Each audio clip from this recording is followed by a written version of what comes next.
Well, why don't we get started? I'm Jonathan Brent. I'm Executive Director of the YIVO Institute for Jewish Research in New York. And this program is devoted to the question of Jewish identity in Lithuania today. We have a remarkable panel of participants from many different areas of Lithuanian and Jewish life here. But before we start, and before I introduce our panel, I would like to say something about YIVO and why we are having this conversation, how it arose, and what YIVO's interest in this subject is. As many of you undoubtedly know, the YIVO Institute began in Vilnius, in Vilna, Poland at that time, now Vilnius, Lithuania, in 1925. YIVO was started by a group of Jewish intellectuals fleeing the newly born Soviet Union. And it was a time of great excitement. After World War I, the signing of the Minorities Treaty at Versailles, the possibility that Jews could become true citizens of the countries, the nations that they lived in, a time of Jewish expansion of learning, of modernization. And so the YIVO Institute was born as the first institute of higher learning, of advanced studies for the Jewish people of Eastern Europe. The purpose of it was both to study what this 1,000-year history in Polish lands was, and not from a religious standpoint and not from a political standpoint, but from the material, social standpoint. How did Jews live for all of these years, day to day, taking care of their children, attending schools, dealing with their neighbors, writing poetry, joining political movements? What were their interactions with the larger world like? And as a consequence of this basic drive of YIVO, it amassed an enormous archive for the purpose of study of the people, of the Jewish people of Eastern Europe. And this archive has grown today to the largest archive in the world that pertains to East European Jewish life. We have some 24 million documents. But by 1940, when the Nazis arrived, 1941, when the Nazis arrived, YIVO had already established itself as one of the major centers in Eastern Europe for the study of the Jewish people. And the consequence of this is that the Nazis did not destroy everything that they found in YIVO. They stole a great deal and sent it to Frankfurt. Some they destroyed, and other materials were hidden in the ghetto. They were given to non-Jewish neighbors for safekeeping. And after the war, the materials that the Nazis had sent to Frankfurt were recovered by the US Army and sent to New York. And the materials that had been hidden in Lithuania, in Vilnius, in the ghetto, and given to non-Jewish friends were recovered and put into a new museum of Jewish life in Lithuania. The Soviets came, and by 1948 had issued a decree that all of the materials in the newly made museum were to be liquidated. And at that point, the Lithuanian librarian, head of the Lithuanian National Book Chamber, Antanas Ulpis, rescued the materials that were in that museum, hid them from the Soviets at great risk to his life He did not speak, as far as I know, Yiddish or Hebrew, but he knew that these were priceless cultural treasures of a civilization that had been lost. And so it is thanks to Antanas Ulpis and his colleagues that these materials were then later discovered in various locations in Lithuania, in Vilnius in particular. And so this is a great story of cultural recovery. In 2014, the YIVO Institute in New York began a project called the Edward Blank YIVO Vilna Online Collections, the purpose of which was to unify the materials that had been discovered in Lithuania with those that were in New York, that had been separated for so many years by the Cold War, by the Iron Curtain, and to bring this collection together. But we couldn't bring it together physically.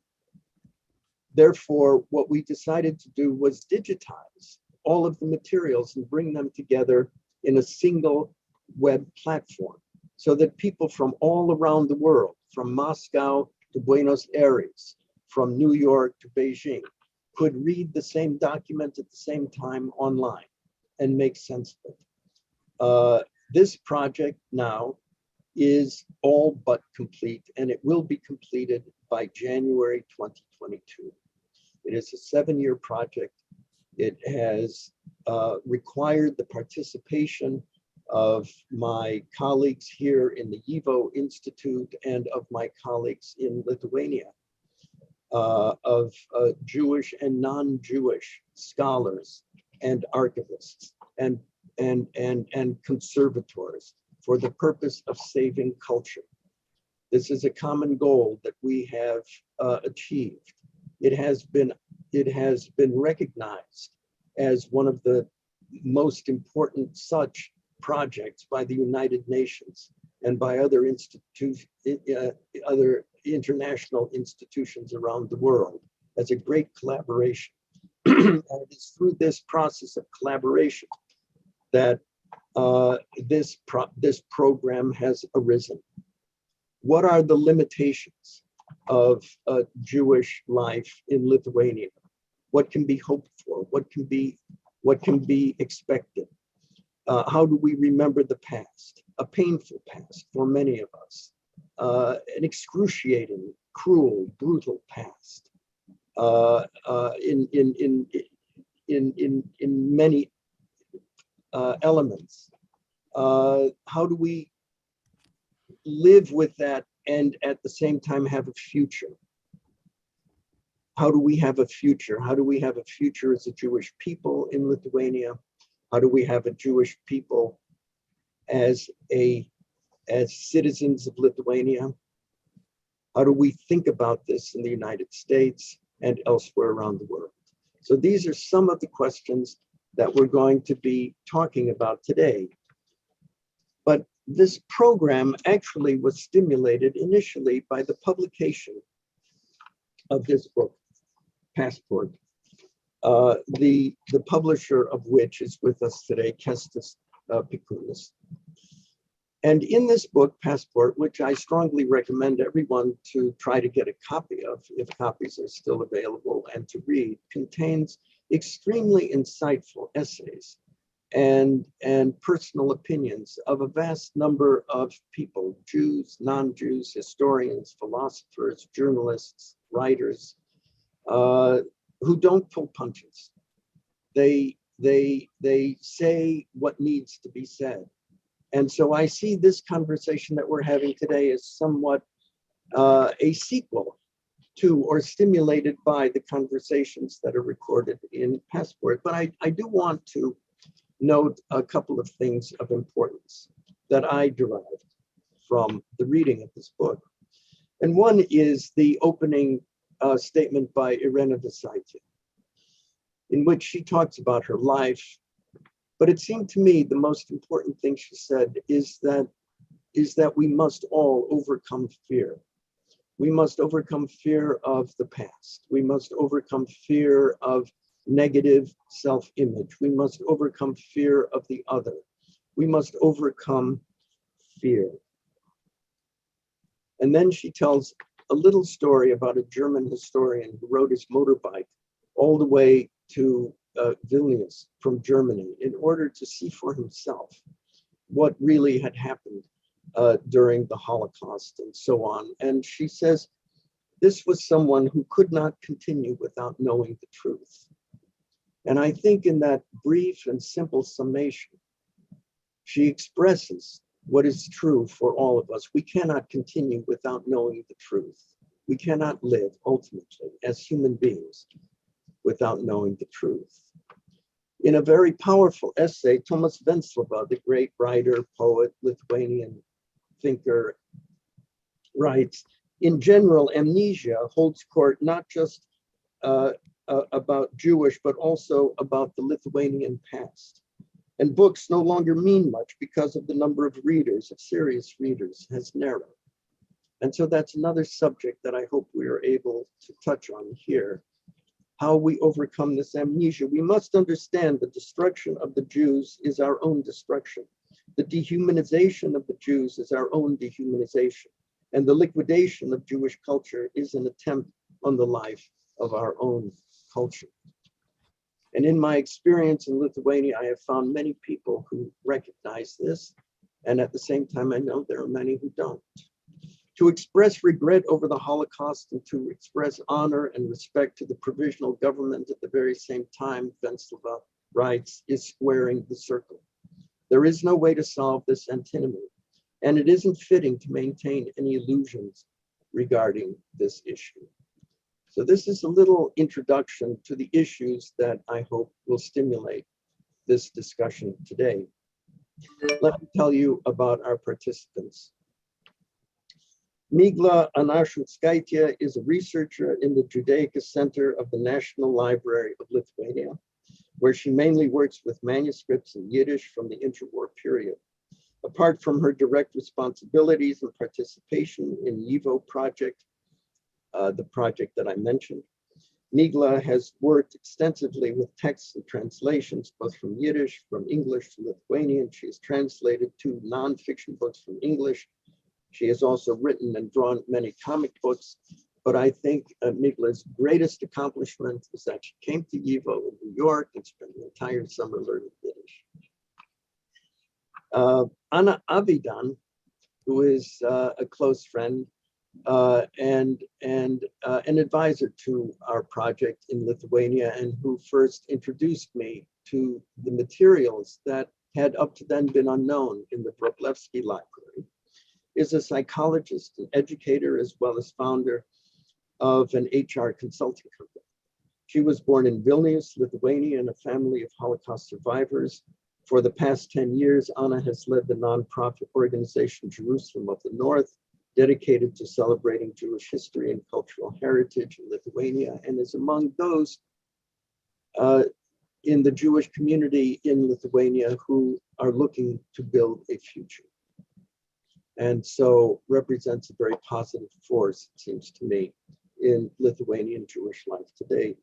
Mindaugas Kvitkauskas, also a friend, is a literary scholar, writer, translator. Kvitkauskas served as Lithuanian's Minister of Culture. Before becoming minister, Kvitkauskas worked at the Institute of Lithuanian Literature and Folklore in Vilnius for many years and managed this institution in 2008, 2018. Kvitkauskas acquired his PhD at the Department of Lithuanian Literature at Vilnius University, where he is now associate professor in the Department of Philology. And has studied Yiddish language and literature at Oxford Center for Hebrew and Jewish Studies of the University of Oxford.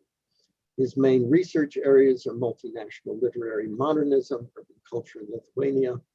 I believe he was the first minister of culture in Lithuania to be fluent in Yiddish, possibly ever, and has translated the diary of Yitzhak Rudashevsky, as well as many other books from Yiddish into Lithuanian. Last is Kestis Pikunis. And Kestis, as I noted, is the publisher of Passport, He is a Vilnius-based publisher, author, award-winning book designer, and compiler. His latest work is the third volume of Passport Journal, a bilingual annual publication which brings to the reader an immersive insight into the history of the Lithuanian Jews, also known as Litvaks. Throughout all of his works, Kęstis Pikūnas constantly stresses the importance of history, storytelling, and aesthetics. He has graduated from the Columbian Union College of Washington, D.C. and Newbold College, England in 2005, then worked in printing publishing industry, former chairman of the World Lithuanian Youth Organization. So with that said, I'd like to ask each of the participants to give a brief statement of your interest, how you became drawn to the subject of Jewish Lithuanian history and culture, and then we'll open it up for general discussion. Anna, why don't you begin?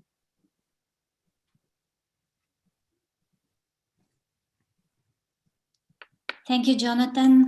I would like first of all to express my deep gratitude for the YIVO Institute for bringing this sensitive and important topic to public discussion.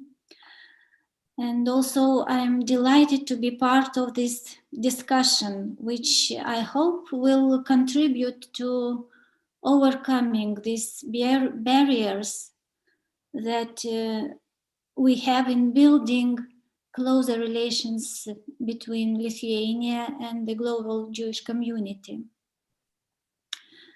And I represent here the Jewish side of Lithuania from inside. And I would like to start my introduction saying that I was raised during the Soviet times, and my identity was built mainly by my close relationship with my grandmother, who was a Holocaust survivor, and by my parents, who were non-conformists and never joined the Communist Party. And my father achieved, got high achievements in his career, being dean of the faculty during the Soviet times, having one more disadvantage: he was Jewish and non-communist. And also, when I was 9 years old, a woman came into our class at school, and she called several people from the class to go out, and almost whispering, she invited us to join the Jewish folk dance group, which for us was a big surprise, and it was now famous group Feierlach, which gave a possibility for us to develop our identities and to lead Jewish life, which was in underground, because you know that Jewish culture was not forbidden during the Soviet times, but there were many restrictions, and only suppression of it had no restrictions. So, you know, everything was in hiding, in silence. And I'm telling that because now, when we are enjoying free life in Lithuania, very often I can't believe that so many things are allowed. And when I'm asked about Jewish life in Lithuania today, I have to say many positive things, because the young Jewish generation in Lithuania can study, have even Jewish non-formal and formal education. They have managerial positions. It would be unimaginable if anyone wouldn't be accepted for a job because he is Jewish today in Lithuania. And especially when the young generation, they have small children, and I'm sure you would enjoy knowing what specifically Jewish names are given to these young kids. It means that young generation today feels secure and comfortable. Still, when it comes to the topic of the Holocaust, an awkward silence arises, and this issue is, I would say, the only one attitude towards Holocaust and attitude towards the history and interpretation of the history and evaluation of the events. This is the only thing that separates Jews and Lithuanians since the Second World War.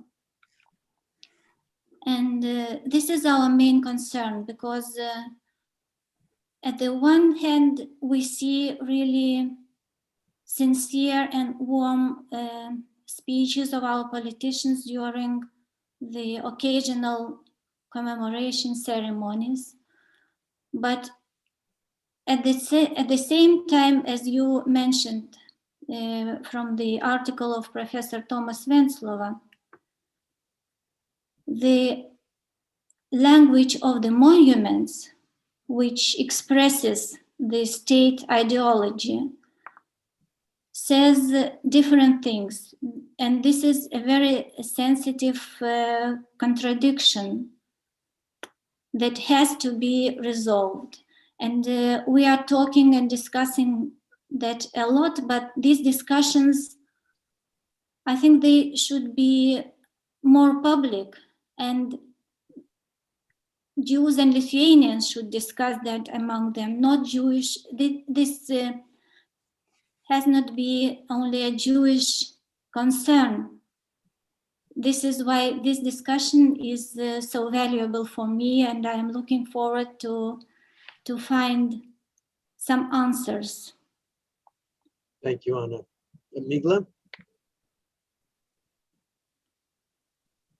Hello, everyone, and thank you so much for inviting me. And really, I don't have an interesting story how I got interested in Jewish culture and history and languages. I'm a Lithuanian, and can mostly share my experience of a Lithuanian educating other Lithuanians about Jewish heritage, which is a limited perspective, but nevertheless, I can share it. And what attracted me to Jewish studies, to working with Evo project and the documents, was language. Sometimes you just go about your life and find this and that and think, oh, that's interesting, that's interesting. I remember reading Shalom Aleichem's translation and thought, wow, interesting. Then I saw Hebrew alphabet and I decided to learn it because I thought it looked cool, as many people do. And then I was learning languages at one point and wanted to learn a more synthetic language, more synthetic than Lithuanian or other Indo-European languages. And I went to learn Hebrew with Lara Lempertiene, who is the head of the Judaica Research Department. And it was really interesting, very enlightening and amazing. And then what amazed me even more, that later she invited me to join the Judaica Research Center. And since then, I've been completely converted to Yiddish, so to say, because of the treasure of the archive that Jonathan was talking about. Tens of thousands of pages of documents, also completely different archive of Jewish books, but the documents that haven't been sorted out, haven't been read before they were discovered in 2017, I think. And since then, I have been working with the documents. The collection that I'm mostly familiar with and that I basically started with were the autobiographies of the Jewish youth in the interwar period. Maybe you know about this, but I won't go into details. They were autobiographies of young people, 16 to 22, sent to Yiddish contest. And I started reading them when I just started learning Yiddish, and it was so hard. The handwriting, the deciphering what they want to say, and the idea. But when you start to understand, it was very, very touching, because you see the experience that are so normal 100 years ago. And a guy is telling how he tried to impress a girl with his knowledge about Schopenhauer, but he hadn't read Schopenhauer. He only overheard the conversation. And some other person talking about the first sexual experience, and they saying, I felt very weak and tired afterwards. And I thought, wow, that is so like first love experiences, conflicts with parents, dreaming to go to the big city. And then you read it and think, wow, that's what I was writing about in my diary. And then you realize that those people, the great majority of those people, were killed during the Holocaust. And it was a very strange experience, very strongly, it affected me very strongly. And this whole corpus is very interesting. And I think it is interesting to so many people around the world. Like I talked about this in the Lithuanian National Radio, the New Yorker published an article about it. I talked about this in Limud, Stockholm, just recently. And a cartoonist Ken Grimstein just published a book about it.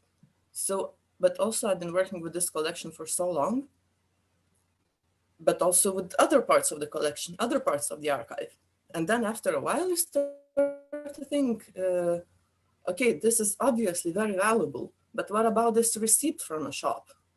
What about this flyer of the Yiddish theater? Is it less valuable? I don't think it is. Is it this picture of some guy who applied to teacher seminary, Jewish teacher seminary? Just a card, just a library card of a Jewish library.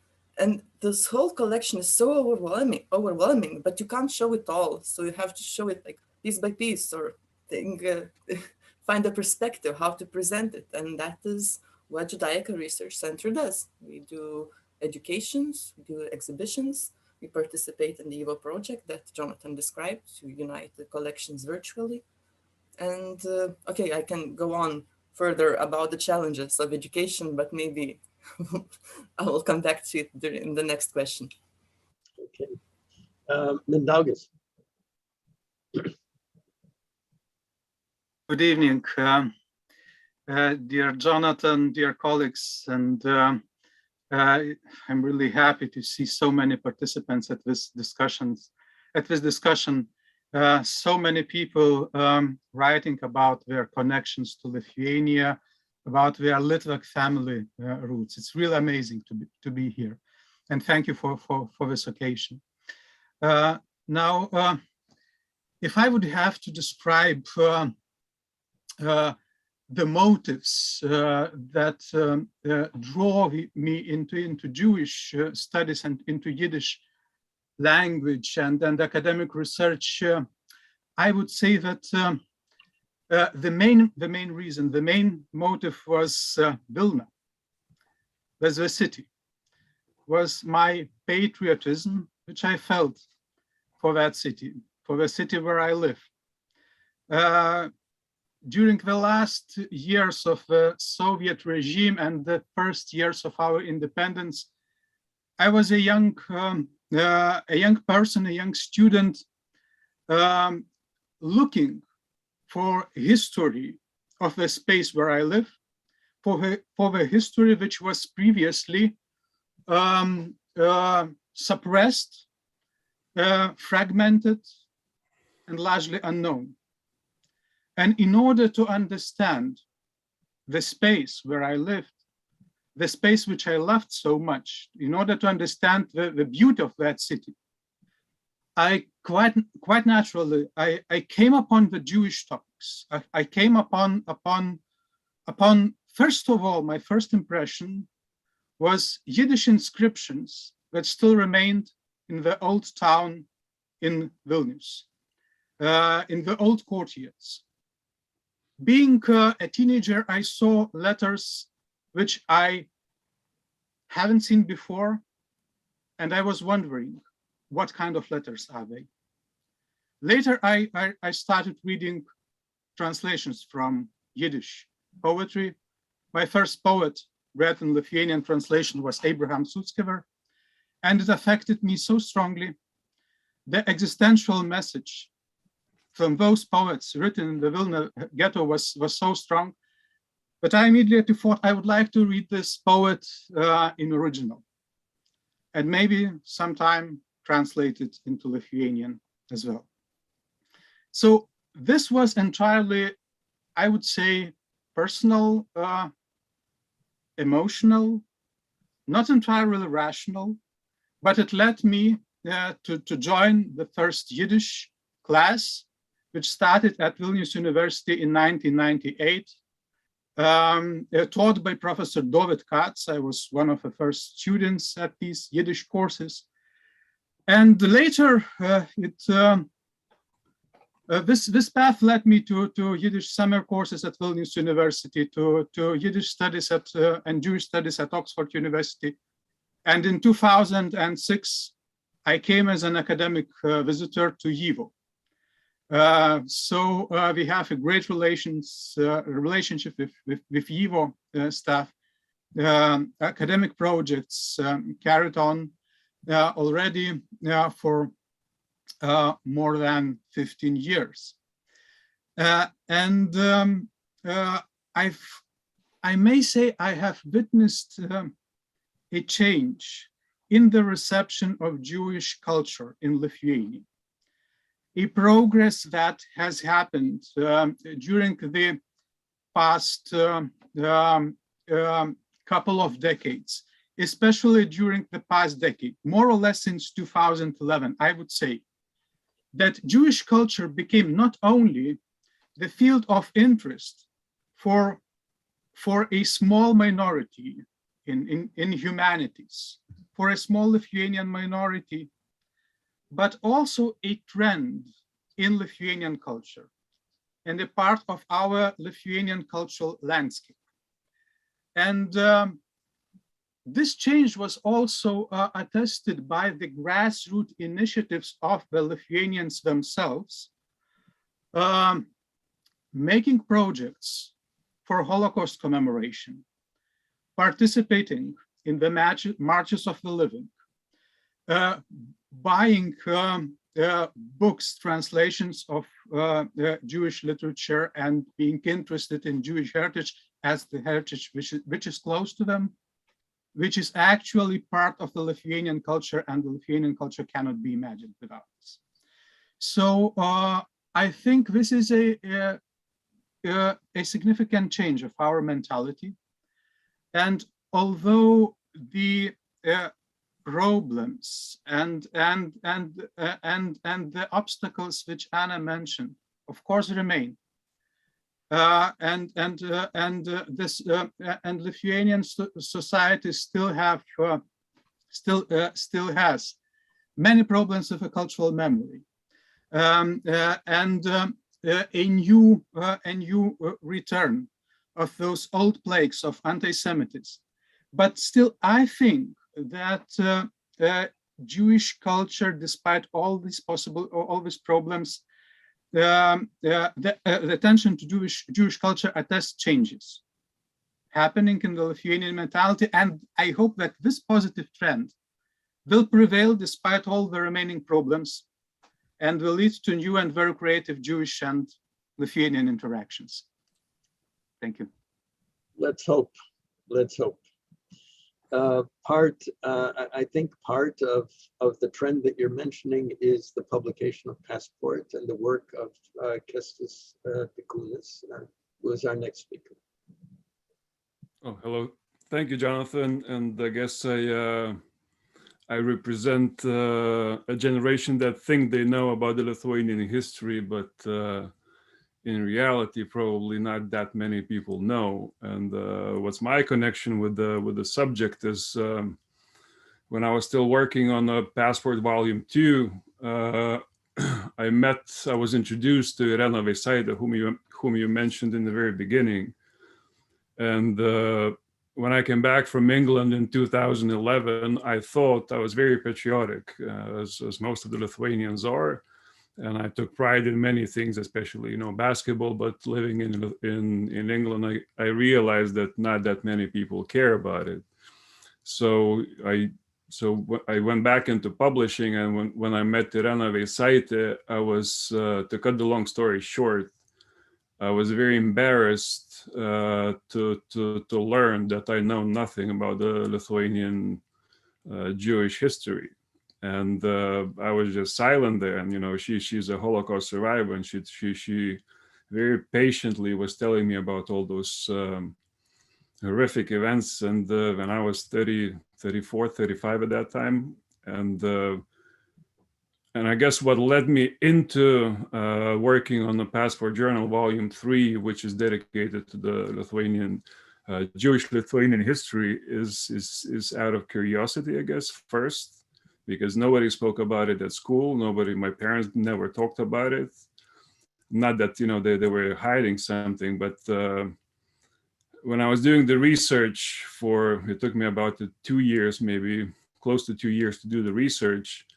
I found that about thousands and thousands of publications. I watched, you know, all the movies possible on Netflix, YouTube, all over the place. And what drew me into the subject again, you know, is that, you know, there is a big lack of engaging, not discussions, no material, but I did the research with my friends. I asked about maybe up to 50 friends of mine what they knew about the Jewish history in Lithuania. And, you know, the answer that I received, 95%, is stopped probably after 2 minutes. And it's not because people don't care. And, you know, when I was working towards the subject further on, I realized that, you know, there's not that many how should I put it, not publications, because I understand that not too many people read or don't have the time to read.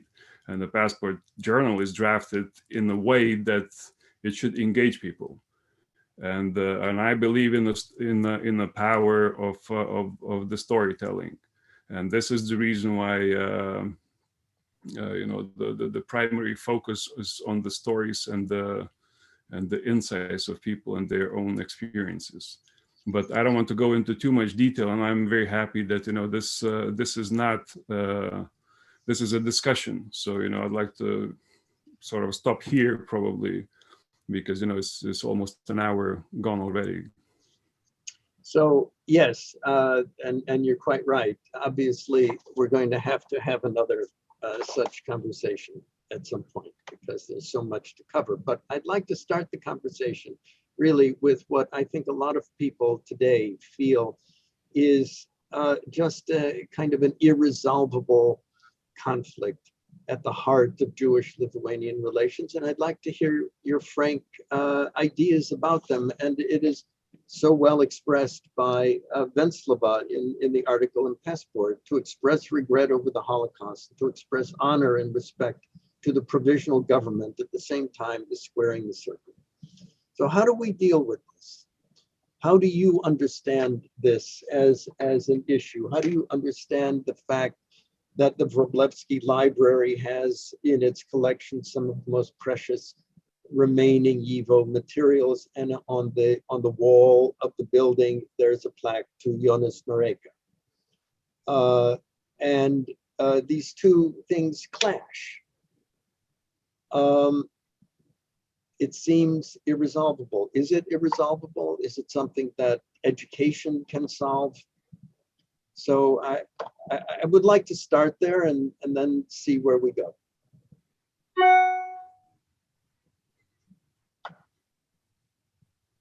Mindaugas? Yes, thank you. Of course, there is a clash of different memory narratives, as historians quote. Thomas Venclava, whom you quote, tells it very simply. It's a clash between truth and lies, not between different narratives. And I think it is true. It is true, really. Without the recognition and dealing with the facts openly, we cannot have a meaningful dialogue. One of the things changing the stereotypes, changing the closed, if not centric, attitude, is testimonies.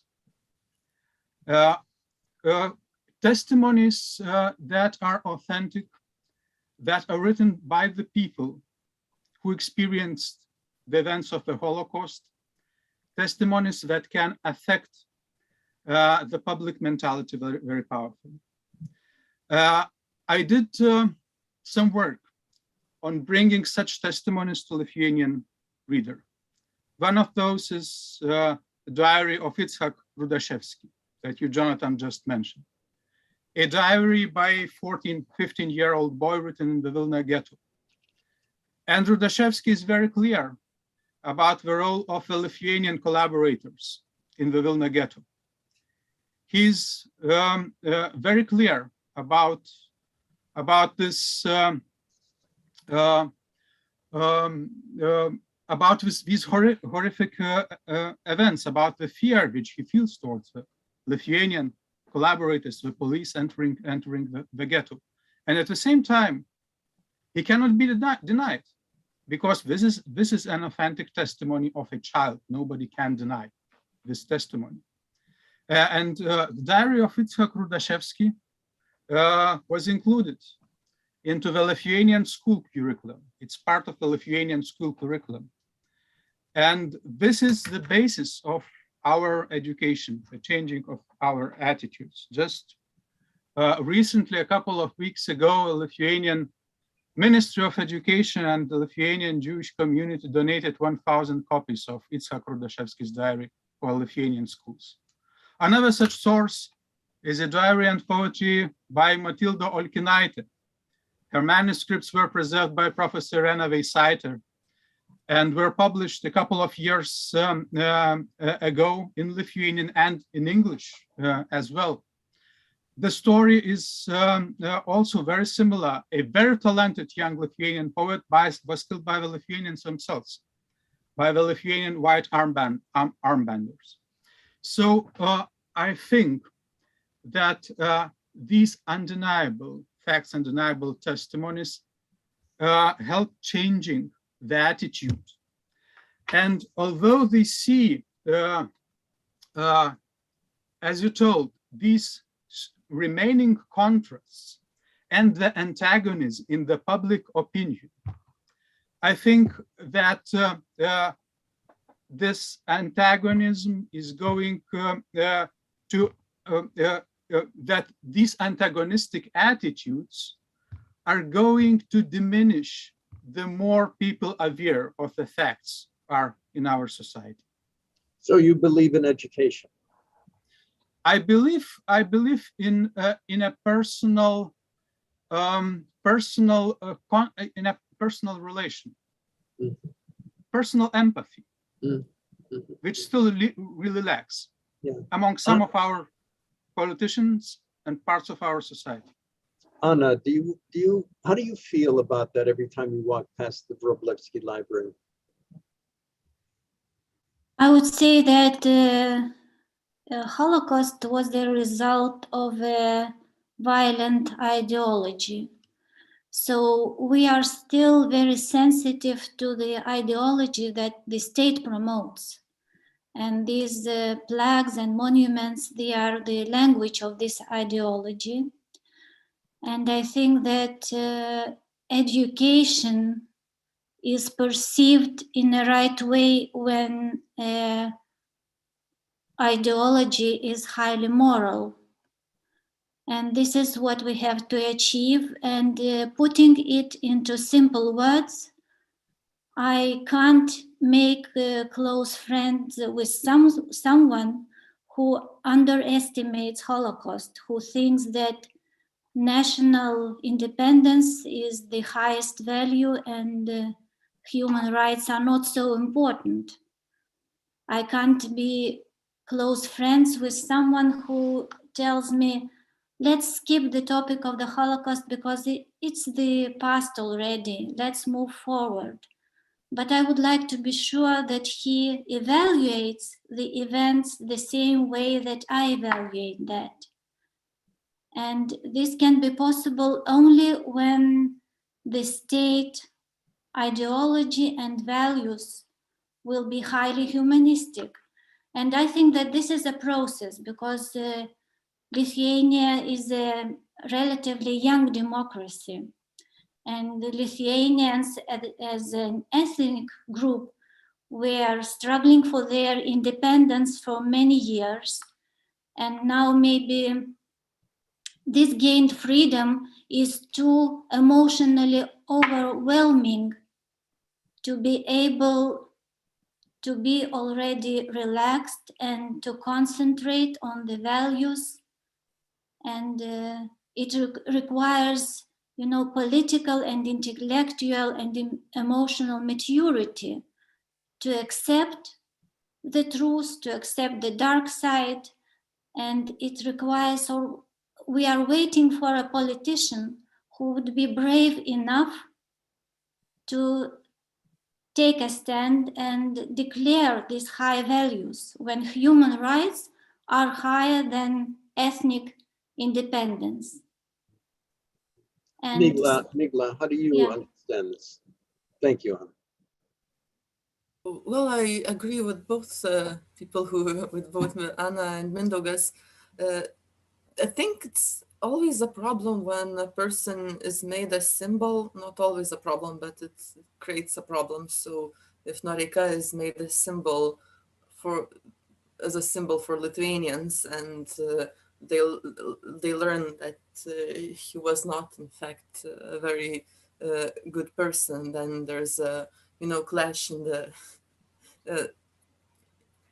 there's a clash in the values, and the person doesn't want to work on themselves to realize that your heroes might not be actually heroes. And I agree with Mindaugas that what is needed is education. And basically so many, I think that many people, especially people of my age, are really interested in Jewish culture. But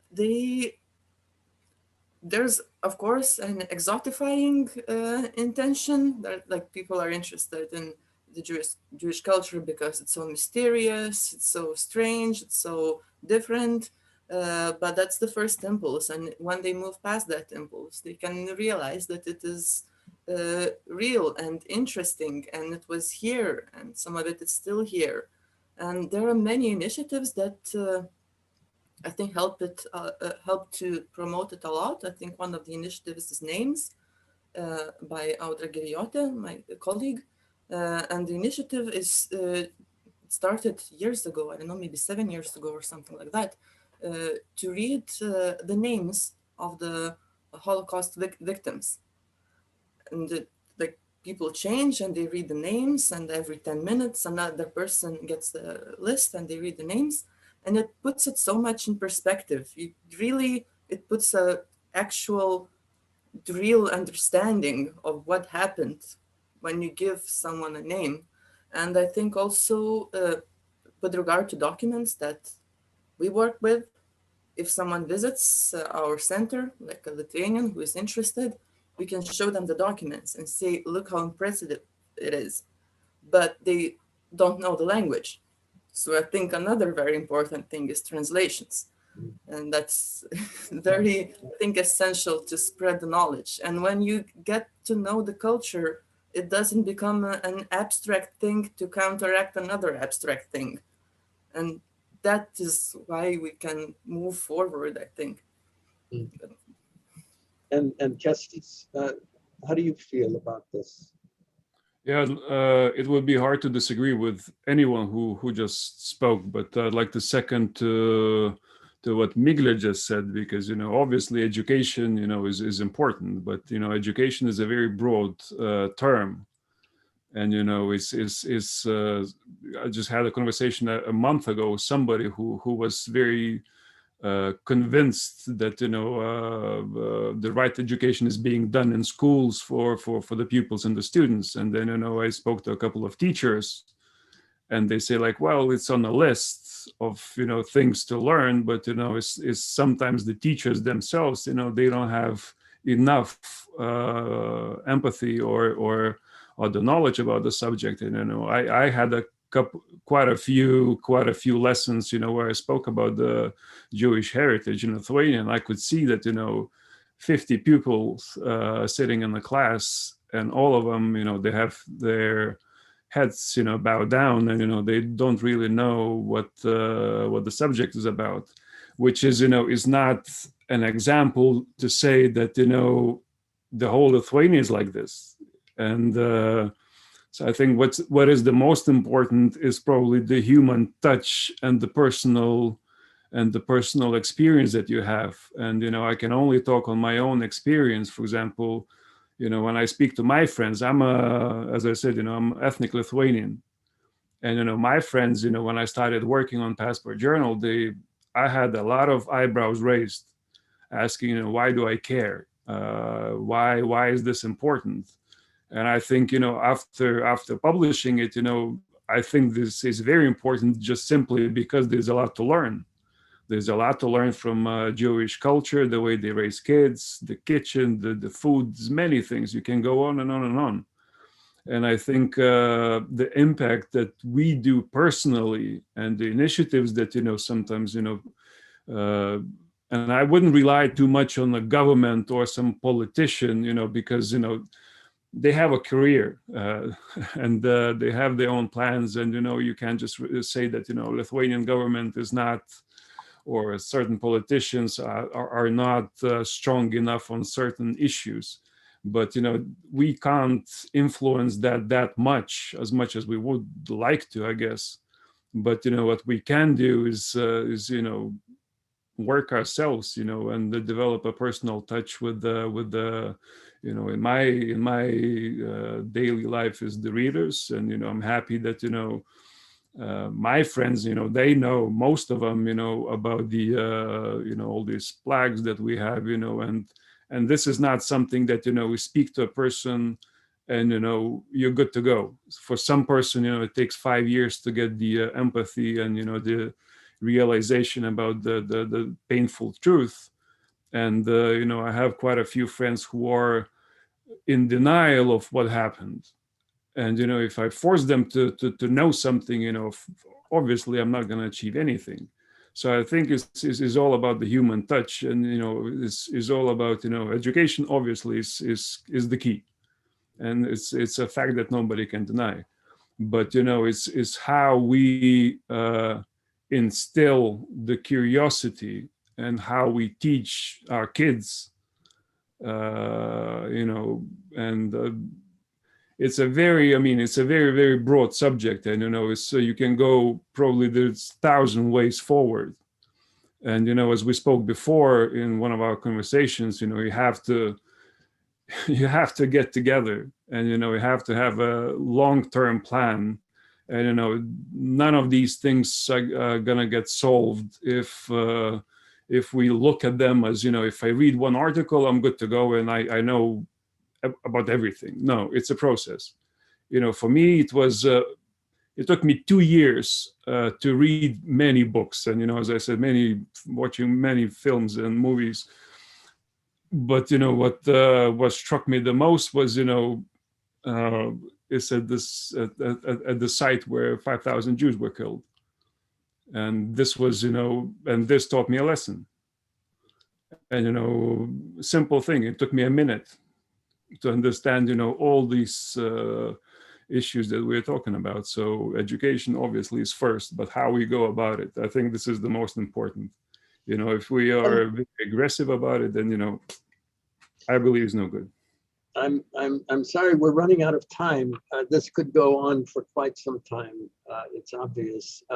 And I did want to reserve a little bit of time to the question of what is happening in Lithuania today that is positive, that is problematic.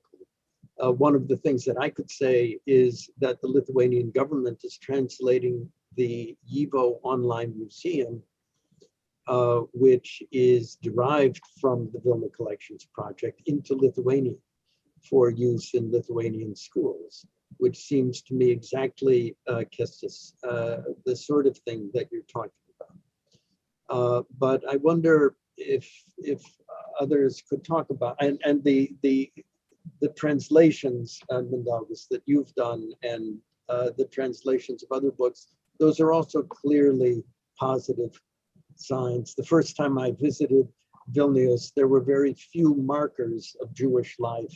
Today, there are many, including one to the YIVO Institute, which I'm very pleased to say. But I wonder what you see as hopeful. And Anna? If I would share my very positive experience while working with the project on the Great Vilna Synagogue site, when we first decided to raise public awareness about the place where actually the Great Synagogue was, and now, as you probably know, there is a typical Soviet kindergarten building standing there with no traces of the former Jewish life there. So in 2017, we decided to organize an international conference on that. And we were just amazed by the attention it got both from outside, but from inside Lithuania as well. It was, you know, a wave of voluntarily speakers and IT project, this virtual model of the synagogue. We had the mayor of Vilna coming, and half a year after the conference, the educational institution that was operating in that building was relocated to another place. And thus the excavations became possible, the wide excavations at this site. I would say that the attitude in Lithuania towards the Jewish culture is real respectful. And we enjoy that. And as I said, after the Soviet time, remembering very well them, I very often cannot believe that situation is so favorable. So this is what we should use, and we are working on that, and many initiatives are joining. And I think that, yes, education is very important, but ideally we would expect for the overwhelming values to be articulated constantly and clearly and for every generation. And we need leaders for that. Yes. And Mindaugas, your thoughts? And then I think we'll take as many questions from the viewers as we can.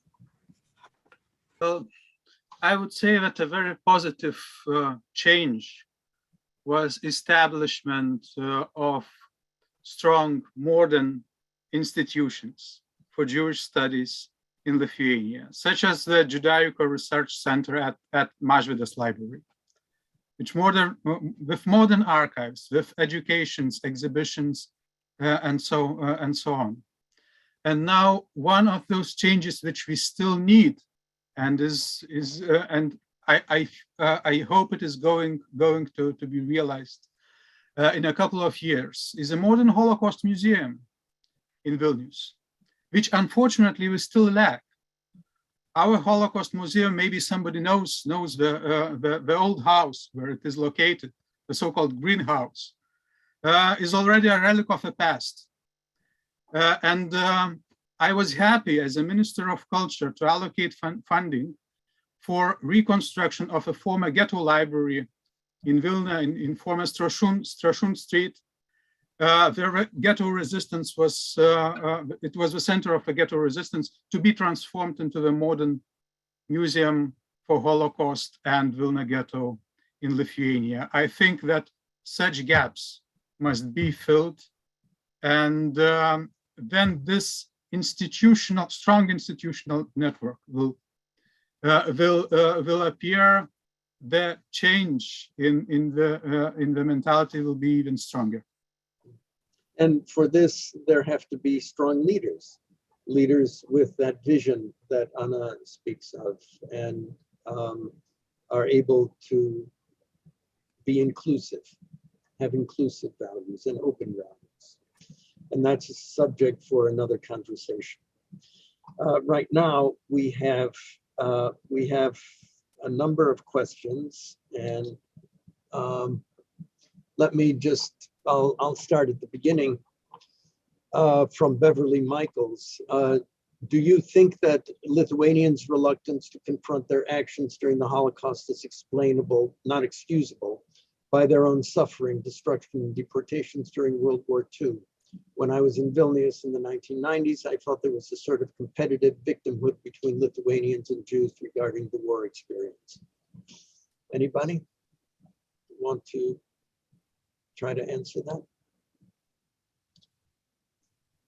I think this was really a case, this competition of traumatic experience, and Lithuanians victimizing themselves mostly, and not including memories of Jews or Poles or others. But I think that this kind of self-image is also changing because simple facts that, for example, Jews were also victims of the Soviet regime, not only the Lithuanians. Jews they're among the prisoners in the labor camps and Soviet labor camps in Siberia. Not only the ethnic Lithuanians, the entire elite of Lithuania was destroyed by the Soviet regime. So this helps understanding that Jews, they're also part of the same society, they're citizens of the same state. And the next sad fact is that during the Holocaust, the Lithuanian authorities were not sensitive to Jewish suffering and even spread anti-Semitic propaganda. And it is a treason of their own citizens. So this thinking is trying to change in our public discourse and, of course, in our education. I think that this competition of victimization is lesser now in the Lithuanian mentality. Anyone else would like to add something? This is from Cheryl Colmus.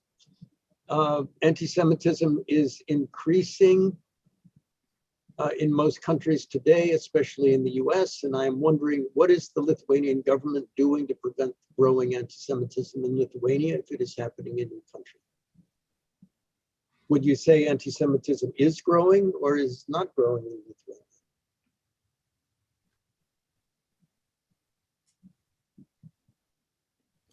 I'm afraid to say that we do not feel anti-Semitism in everyday life. And also, I would say that we can acknowledge proudly that the politics of the Lithuania today, on the whole, are not anti-Semitic.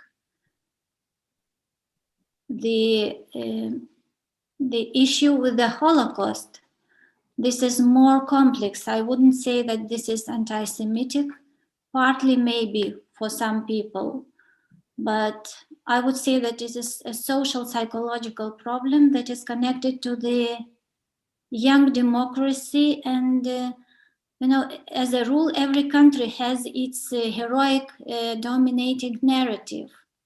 And it's really very difficult to overcome. This is the case with Lithuania as well. We are just waiting for stronger maturity, as I said. Migla, do you have any thoughts about this? Well, it's hard for me to say because my viewpoint is very biased. I'm a Lithuanian and working with Jewish culture. So from the general interest of the public, I wouldn't say so. And I think even like people who would be like, you know, there are stereotypes and anecdotes and like older people sitting by the beer might share some anecdotes just without knowing any Jewish people at all. But I think now there's like less and less people are, I think, are less willing to express their like anti-Semitic stereotypes even as a joke or something. I think in general people are becoming more sensitive, either more sensitive, or maybe we as a society, maybe optimistic, are becoming more mature in a way that we can think of a history and of relations between nationalities or cultures, not only in terms of who is good and who is bad and who is represented by who, but in a more nuanced way. At least I hope so. I think that's the case in my surroundings. So I have a question from Etty Zilber, and I guess it's to everyone, which is, how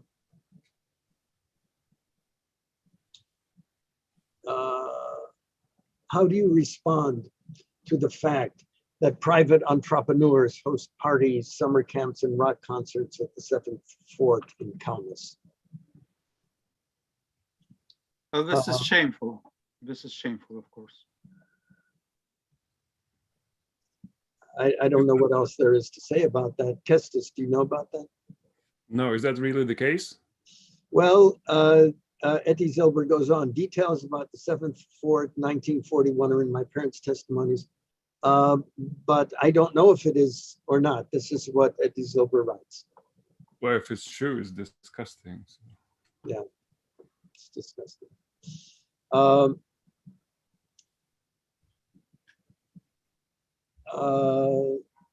Let's see. One question from Edward Block. Does YIVO collaborate with the Lost Shtetl Museum? We certainly will. We are not active collaborators at this point. But when they need materials from our archives, we have some 250,000 photographs, a large proportion of which have to do with Lithuania. We certainly will make all of these materials available. Are there histories of yeshivas that are being done in Lithuania and also at YIVO? Do you know anything about that, Mindaugas? Histories of yeshivas? Anna, do you know?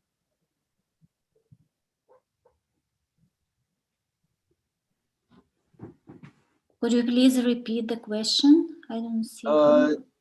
Do you know about histories of yeshivas that are being written and published in Lithuania? In Lithuania, you mean in the modern times? Yes.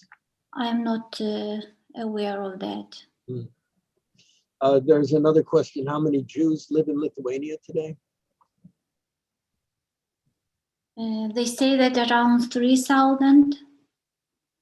2 of them are in Vilnius. So it's very small. It is a tiny That, community. that raises the question. And it's been shrinking. I think in around the time when I first came to Lithuania, it was about 5,000.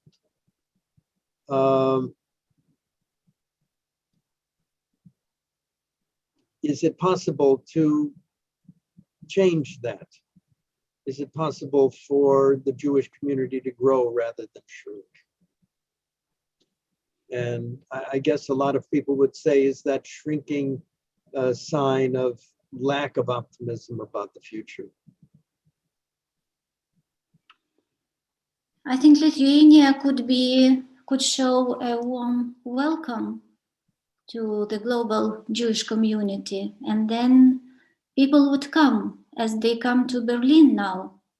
Mm-hmm. Many young Jews are coming to Berlin. Lithuania is a civilized European country, and very little needs to be done to show that warm welcome.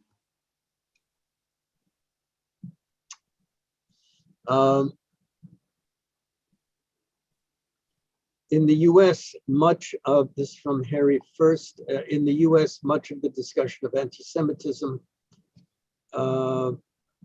gets entwined with views toward Israel and the Israeli-Palestinian conflict. Do you think there is any spillover of that in Lithuania, that people who protest Israel's policies toward the Palestinians use that as a cover for deeper anti-Semitic attitudes? Or could you talk a little bit about Lithuania's attitude toward Israel, maybe? If I may, it's a very personal opinion just from what my friends were talking about. I think, like, at least around me, the Lithuanian opinions about Israel are mostly positive, because many Lithuanians see contemporary Israel as similar to Lithuania in a way that it's a small country, relatively new and under threat. And I'm not saying those situations are comparable or should be compared, but from what I gathered, it's a more or less favorable opinion to the state of Israel. I'm not gonna comment on that. That's what I hear from others as well.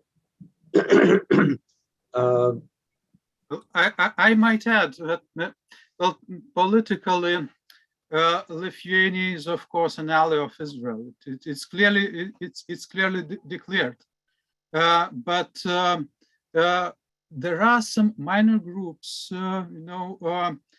radical groups, who really develop some kinds of theories, also touching upon the question of relations to Palestinians. However, in Lithuania, they still remain really marginal, because our public discourse is really directed towards good relations with the state of Israel, and it prevails. Well, on that positive note, unfortunately, I think we're going to have to end. We've already gone over, but there is much need, it seems to me, to continue to have a follow-up meeting event sometime in the not too distant future. I thank you all for participating. I thank all of my Lithuanian colleagues for making the YIVO, the Edward Blank YIVO, the online collections project possible. And a special note to Lara Lempert, who is the supervising archivist in Lithuania. I want to thank everyone for tuning in from all over the world. It was a pleasure, and thank you all, and I hope to see you all again soon.